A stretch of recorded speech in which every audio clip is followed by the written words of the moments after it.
everyone, thanks for joining us in the Navigate Credit Union Broadcast Center. I'm Molly O'Brien. Kah Yangni is joining us from the Providence Honk Festival. You're celebrating 10 years this weekend. We are. Yeah, it's been a while. Cool. Yeah. Congratulations to you. So thank you so much for joining us. I'm pretty excited to have you here. Providence Honk Festival, or PRONK, as we know and love it.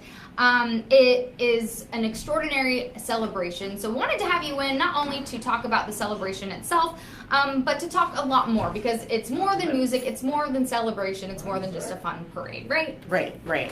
So the baseline thing is like 19 awesome brass bands from like all over the country, and they're lit. They're really awesome. But the bigger mission is that like a lot of those bands are activists. Like they show up to protests, they help out at fundraisers, they support like local projects that are happening in their communities, and we also want to be a part of that work.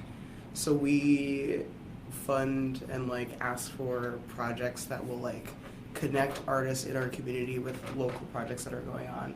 So whether that be like art that people can use in their protests or rallies or stuff like that. I guess basically is a good way of putting it. Exactly. So this has been going on for 10 years.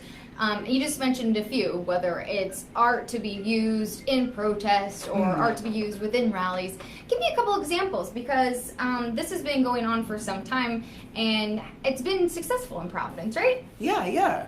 We work, I think one group that we work with a lot is Providence Student Union. It's like this awesome, like really cool youth organization that's like really about youth-led activism around school and like youth rights.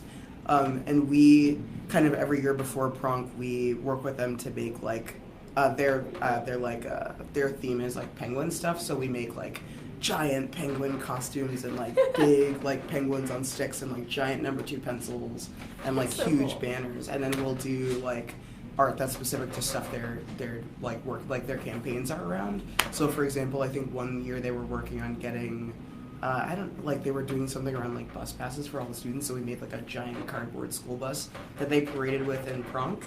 And like what's been really awesome is like working with them to make that stuff and then seeing photos of their other rallies, like when they're really kicking off their campaigns, and like all the stuff we've made with them over the years just like comes right back out. It keeps going. It keeps the movement going. It keeps those ideas going. That's absolutely phenomenal. I love that. Yeah. And it gives those students the opportunity to know that they have support with them. Right. Yeah. Because we're happy to help them any way that we can, and they're doing such cool work, and it's cool to be able to just put a little bit of money and like attention towards good stuff that's happening around here. I like that. So it's been 10 years.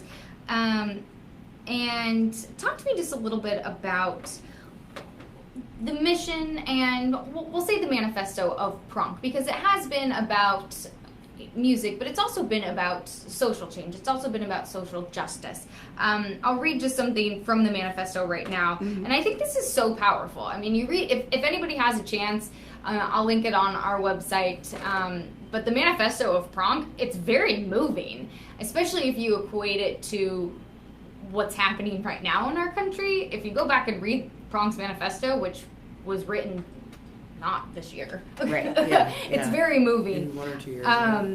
So this is just from the manifesto. Believes artists and musicians have something to contribute to social justice movements. Aspires to spark meaningful dialogues around challenges dividing our communities. Talk to me a little bit about that. When you're planning this year's PRONK, how much of your thought process is going into that manifesto and making sure what you envision for PRONK is going back to that manifesto? A lot. And it's really hard every year. Where do I go into it? I think or can you ask the question a different way? Yeah, sure. Talk to me about, those words are so powerful. How important is it to you for PRONK to stick to those words and to inspire, empower people, especially in a time like right now? The country is divided, people are divided, it's a turbulent time right now.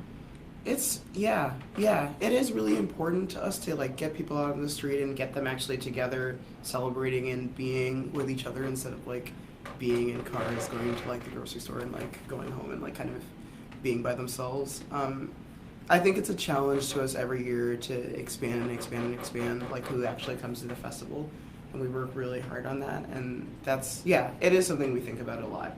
It is something we're like working on a lot every year. Yeah. Yeah. Yeah.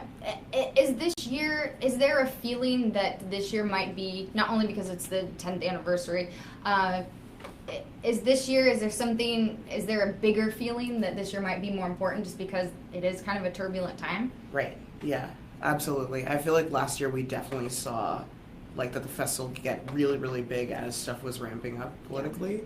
And particularly for me as a member, like not only of the planning committee, but also of like one of the brass bands that's in it, the Extraordinary Rendition Band. Yeah. Well, I want to make sure we talk about that. Yeah. Oh, yeah, but I've seen, like, I joined in January, and we've also seen, like, the numbers in the band go from, like, maybe 20-something people to now, like, close to 40, because people see us at these protests, and people are so, like, upset and angry, and they want to do something, and, like, being in a band and helping in the way that we try to help, like, bring noise and attention to stuff, it feels like a productive use of this energy and grief that people feel.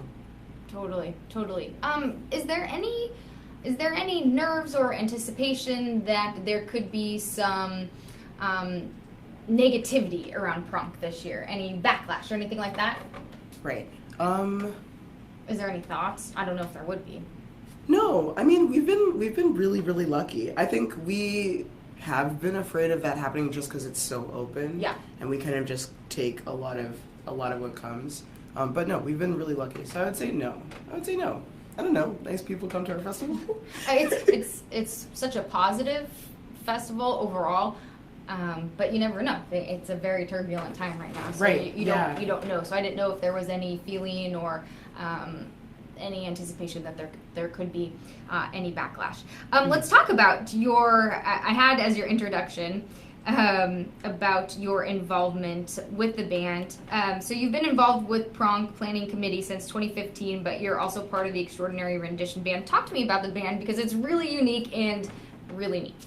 Oh, the band is awesome. The band is so cool. It's like, I can't even, okay, so I think like we're a 40 strong brass band, so we've got like trumpets and trombones and tubas, and we practice every week, and it's kind of this collection of like mostly adults, I think, who like did it in high school and middle school when it's like normal to do it, and then they went to college, and then they were like, for most people there are no more outlets. Yeah. And then like a lot of people just kind of run into the band on the street and they're like, oh, I used to do this and it's fun. And it's just a lot of people who like want to do art together and want to use art to support their community and like make stuff actually happen on the streets and make life actually interesting.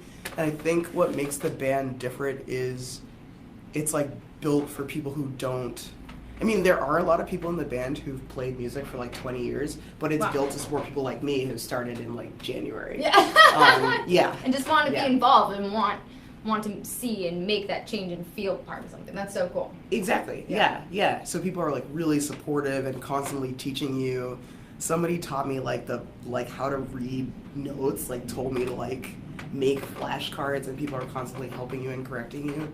And it's just really warm, like, and awesome. I don't know. I love it.